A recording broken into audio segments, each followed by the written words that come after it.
What happens when a country music superstar sits down for what should be a routine interview, only to find himself in the middle of a verbal battlefield that spirals completely out of control? Blake Shelton thought he was coming on The View to talk about his latest album and maybe share some lighthearted stories from his time on The Voice.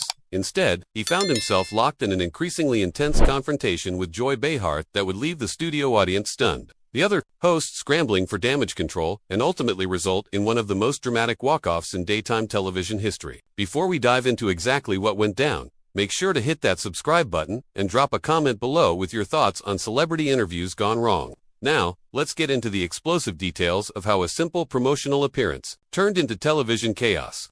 Blake Shelton walked onto the View set that morning with his trademark easy smile and relaxed demeanor. He'd done this dance countless times before, promoting albums, tours, and various projects across dozens of talk shows. The country star settled into his chair, exchanging pleasantries with Whoopi Goldberg, Sarah N., and the other hosts as the cameras rolled. Everything seemed perfectly normal as Whoopi kicked off the interview with the standard welcome. "Blake, thanks for being here with us today. Your new album has been getting incredible reviews, and fans are loving the direction you've taken with this project," Whoopi began, her tone warm and professional. Blake leaned back comfortably, his Oklahoma drawl evident as he responded, "Well, thank you, Whoopi. You know, I'm really proud of this one. We took some risks, tried some new sounds, but kept that authentic country heart that my fans expect. It's been a fun journey putting it together." The conversation flowed smoothly as they discussed his musical evolution, his experiences coaching on The Voice, and his life in Oklahoma. Blake was in his element, cracking jokes and sharing anecdotes. That had the audience chuckling. The other hosts chimed in with their own questions about his personal life and career highlights. For the first 15 minutes, it was exactly the kind of interview both sides wanted: light, entertaining, and promotional. Then Joy Behar decided to shift the conversation in a different direction. "Blake, I have to ask," Joy interjected, her voice carrying a sharper edge than the previous questions. "You've been pretty vocal about your political views over the years. Living in Oklahoma, being part of the country music community, I imagine you have some strong opinions about what's happening in this country right now." Blake's smile faltered slightly, but he maintained his composure. "Well, Joy, I try to keep my music and my politics separate.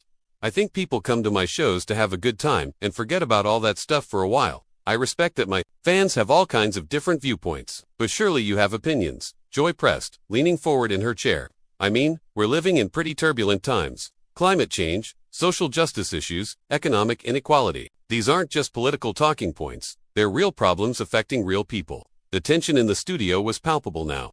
Blake shifted uncomfortably, glancing toward Whoopi as if hoping she might redirect the conversation. The audience had gone quiet, sensing the change in atmosphere. Sarah N. looked concerned, while the other hosts exchanged worried glances. "Look, Joy, I think everyone's entitled to their opinions," Blake said carefully. "I've got mine, you've got yours, but I came here today to talk about music, not to get into some political debate on national television." Joy wasn't backing down. "But isn't that part of the problem? People in positions of influence, people with platforms, staying silent when they could be using their voice to make a difference. Your fans look up to you. Blake, don't you think you have a responsibility to speak out?" Blake's jaw tightened visibly. "A responsibility? Joy, my responsibility is to my music and my fans. I make music that makes people feel good, that brings them together. I don't need to be lecturing anybody about politics." "That's a pretty privileged position to take," Joy shot back, her voice rising. "When you're a wealthy white man living in a red state, it's easy to say you want to stay out of politics. But what about the people who don't have that luxury? What about the people who are directly affected by the policies you're apparently too comfortable to speak out against?" The other hosts were now actively trying to intervene. Whoopi held up her hand, saying, "Okay, let's maybe take a step back here." But Blake had heard enough. His famous easygoing demeanor was cracking, replaced by a steely determination. "Hold on just a minute. Joy, you don't know anything about my life or where I come from. You sit here in your New York studio making assumptions about people you've never met, talking down to folks like you're somehow better than them." "I'm not talking down to anyone," Joy replied, her voice equally heated. "I'm trying to have a real conversation about real issues instead of just promoting your latest album like nothing else matters in the world." "Real conversation." Blake's voice was getting louder now. "This isn't a conversation, Joy. This is you trying to trap me into saying something you can use against me. You invited me here under false pretenses, and now you're trying to make me look like some kind of villain because I won't play your game." The studio audience was completely silent now, watching this confrontation unfold with fascination and discomfort. Camera operators were getting different angles, sensing they were capturing something unprecedented. The other hosts were clearly out of their depth, unsure how to regain control of the situation. Joy leaned back in her chair, a slight smirk playing at the corners of her mouth. I didn't invite you here, Blake. You came here to promote your album, to sell your music. But if you can't handle a few tough questions, maybe you should stick to singing about trucks and beer. That comment landed like a slap across Blake's face. His eyes flashed with anger, and for a moment, it looked like he might explode. Instead, he took a deep breath and spoke with deadly calm. You know what, Joy, you just showed exactly who you are. You think you're so smart. Country music is about real people living real lives. Blake continued, his voice steady but filled with controlled anger. It's about hardworking folks who get up every morning and do their jobs, who love their families, who serve their communities. But you wouldn't understand that, would you, Joy? You're too busy sitting in your ivory tower judging everyone else. Joy's eyes narrowed. Oh please, Blake, don't give me that salt-of-the-earth routine. You're worth millions of dollars. You live in a mansion. You're about as far from the common man as I am, so drop the act. The difference is, I remember where I came from. Blake shot back. I don't pretend to be something I'm not, and I don't look down on the people who made me who I am. You want to talk about privilege? Let's talk about the privilege of thinking you can lecture everyone else about how they should think and what they should believe. Whoopi tried once more to regain control. Guys, we're getting a little heated here. Maybe we should know. Whoopi, Joy interrupted, holding up her hand. I think this is important. Blake here is a perfect example of what's wrong with celebrity culture. All these stars who think they can just stay above the fray while the world burns around them. Blake laughed, but there was no humor in it. Celebrity culture. Joy, you're on television every single day telling people what to think. You literally make a living giving your opinions to millions of people. How is that not celebrity culture? Because I'm not afraid to take a stand. Joy replied sharply. I'm not worried about protecting my brand or keeping my fanbase happy. I say what I believe, even when it's unpopular. You say what you believe to an audience that already agrees with you, Blake countered. That's not brave, Joy. That's preaching to the choir. You want to know what takes courage? Trying to bring people together instead of dividing them. Trying to find common ground instead of picking fights. Sarah N. finally found her voice. Blake has a point about bringing people together. Maybe we can find some common ground here. But Joy wasn't interested in common ground. Common ground, Sarah, some things are black and white. Some things are right and wrong. And staying silent in the face of injustice isn't bringing people together, it's enabling the problem. Blake's patience was wearing thin. Who made you the judge of what's right and wrong? Who gave you the authority to decide what injustice is? You don't speak for everyone, Joy, even though you act like you do. I speak for people who don't have a voice, Joy replied, her voice rising again. I speak for people who are being hurt by the policies and attitudes that people like you enable by staying silent. People like me. Blake's voice was dangerously quiet now. What exactly do you mean by people like me, Joy? The studio fell silent. Everyone could feel the weight of that question hanging in the air. Joy realized she had stepped into dangerous territory, but she was too committed to back down now. I mean people who have the platform and the influence to make a difference, but choose not to use it, she said, trying to soften her approach slightly.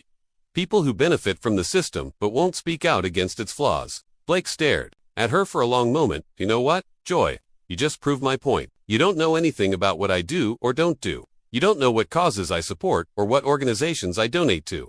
You don't know how I treat people or what I stand for. But you're perfectly comfortable making assumptions and passing judgment. Then, tell us, Joy challenged. Tell us what you stand for. Tell us what causes you support. Use your platform right now. Blake shook his head. I don't owe you or anyone else an explanation of my private life or my personal beliefs. That's not what this is about, and you know it. This is about you trying to force me into some political box so you can either praise me or attack me based on whether I agree with your worldview. The other hosts were looking increasingly uncomfortable. Whoopi kept glancing at the producers off camera, clearly hoping for some kind of intervention.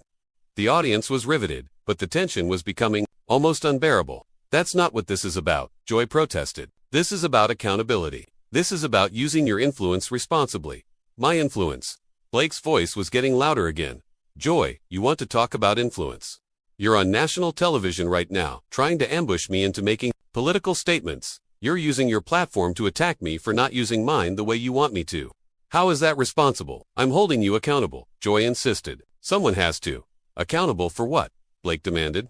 For making music, for entertaining people, for trying to stay out of political fights. When did that become a crime? It's not a crime, it's a choice, Joy replied. And choices have consequences. Your choice to stay silent enables the very problems you claim to want to avoid. Blake stood up abruptly, his chair scraping against the floor. The sudden movement caught everyone off guard. You know what, Joy? I've had enough of this. I came here to talk about music, to have a pleasant conversation, maybe share some laughs. Instead, you've turned this into some kind of political inquisition. Blake, please sit down, Whoopi said urgently. Let's just take a breath here. But Blake was already unhooking his microphone. No, Whoopi, this is exactly what's wrong with everything right now. You can't just have a conversation anymore. Everything has to be a fight. Everything has to be political. Everything has to be about taking sides.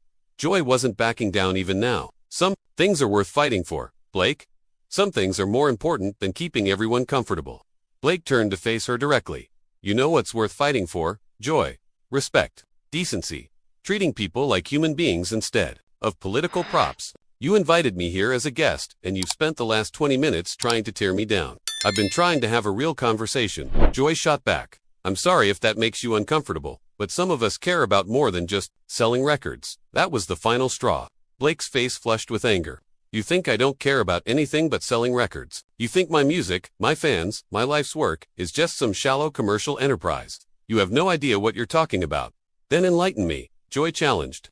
Tell me what your music... Joy wasn't about to let him have the last word. That's right, Blake, just walk away. That's what people like you always do when things get uncomfortable. You run. Blake stopped dead in his tracks. For a moment, the entire studio held its breath. Slowly, he turned back around, his face a mask of barely controlled fury. What did you just say? I said you're running away, Joy repeated, doubling down. Just like you run away from every difficult conversation, every challenging question, every opportunity to actually stand for something meaningful. The other hosts were practically begging with their eyes for Joy to stop, but she was beyond listening to reason now. She had committed to this confrontation completely, and she wasn't backing down. Blake walked back toward the table, his movements deliberate and controlled. You think I'm running away? You think I'm afraid of difficult conversations? Joy, I've been having difficult conversations my whole life. I've dealt with more adversity and challenge than you could possibly imagine. Then why won't you have this one? Joy challenged. Why won't you engage with the real issues facing this country? Why won't you use your voice for something that matters? Because it's not your place to demand that from me, Blake replied, his voice deadly quiet. It's not your place to decide what I should care about or how I should express myself. You're not my conscience, Joy. You're not anyone's conscience. Someone has to be. Joy shot back. Someone has to hold people accountable when they refuse to take responsibility for their influence. Blake laughed bitterly. Accountable to who? To you. To the people who agree with your politics. What about accountability to my fans? What about accountability to the people who actually know me, who actually care about what I have to say? Your fans deserve better than platitudes about staying out of politics, Joy replied. They deserve a role model who isn't afraid to stand up for what's right. And who decides what's right? Joy. Blake's voice was rising again. You, the media, the political establishment. Maybe, just maybe, people can figure out what's right for themselves without celebrities telling them how to think. Joy shook her head dismissively. That's naive, Blake. People look up to celebrities. They follow their lead. When you stay silent, you're sending a message, whether you want to or not. The message I'm sending is that people should think for themselves, Blake replied. The message I'm sending is that music can bring people together without dividing them into political camps. The message I'm sending is that maybe we can find something to agree on instead of looking for reasons to fight. That's a luxury you can afford, Joy said. But what about the people who can't afford to stay neutral? What about the people who are being hurt right now by the very policies you're too comfortable to speak out against? Blake's composure finally cracked completely. You keep saying that like you know something about my life, like you know what I've been through, or what I care about. You don't know anything. Joy, you sit here in your studio making assumptions about people you've never met, judging them by standards you've created in your own mind. I'm judging you by your actions, Joy replied. Or in your case, your lack of action. My lack of action. Blake's voice was almost a shout now. You think making music that brings joy to millions of people isn't action. You think entertaining families, bringing communities together, giving people something to smile about isn't action. You think that's worthless. I think it's not enough, Joy said bluntly. Not when there are bigger issues at stake. Blake stared at her in disbelief. Not enough, Joy. Who made you the judge of what's enough? Who gave you the authority to decide what other people should be doing with their lives? The same authority that gives you the right to stay silent, Joy replied. We all make choices about how we use our voices. I choose to speak out. You choose to stay quiet. But don't pretend your choice doesn't have consequences. You're right, Blake said suddenly, his voice becoming calm again. Choices do have consequences. And my choice right now is to not waste another second of my life listening to someone who clearly has no respect for me or what I do. He started walking toward the edge of the set again, but this time Joy's voice followed him with renewed intensity. That's it, Blake. Just walk away. Show your fans exactly who you really are. Show them what happens when someone challenges you to be better. Then you are. Blake paused at the edge of the set, his back to the table. Without turning around, he spoke one final time. You know what, Joy? I hope your viewers get to see exactly who you really are too. Someone who invites a guest onto their show and then spends the entire time trying to tear them down. Someone who thinks their political opinions are more important than basic human decency. At least I have political opinions. Joy called out, at least I'm not afraid to stand for something. Blake finally turned around one last time, his face showing a mixture of anger, disappointment, and disgust. I stand for music, Joy. I stand for bringing people together. I stand for treating people with respect, even when they don't deserve it. And right now, I stand for having enough self-respect to walk away from someone who clearly doesn't understand what any of those things mean. With that, Blake Shelton walked off the View set, leaving behind a stunned audience, a frantic production crew, and a panel of hosts who were still trying to process what had just happened. Joy sat back in her chair, her arms crossed, looking defiant but clearly shaken by the intensity of the confrontation. Whoopi tried to restore some semblance of normalcy. Well, that was certainly unexpected. We're going to take a quick break, and when we come back, we'll be discussing the latest developments in entertainment news. But as the cameras cut away, everyone knew they had just witnessed something unprecedented. The tension in the studio was still palpable. The audience was buzzing with excited whispers, and somewhere in the hallway, Blake Shelton was probably wondering how a simple album promotion had turned into one of the most dramatic television moments of his career. The confrontation had revealed something deeper than just a disagreement about politics or celebrity responsibility. It had exposed the fundamental divide between those who believe public figures have an obligation to use their platforms for activism and those who believe they have the right to choose how and when to engage with controversial issues. Neither side had backed down, neither had found common ground, and the result was a spectacular collision that left everyone involved bruised and the audience captivated. What started as a routine interview had become a masterclass in how quickly civil discourse can break down when both sides are absolutely convinced they're right and absolutely unwilling to listen to the other perspective. So what do you think? Was Joy right to push Blake to take a stand on important issues, or was Blake justified in walking away from what he saw as an unfair attack? Drop your thoughts in the comments below and make sure to subscribe.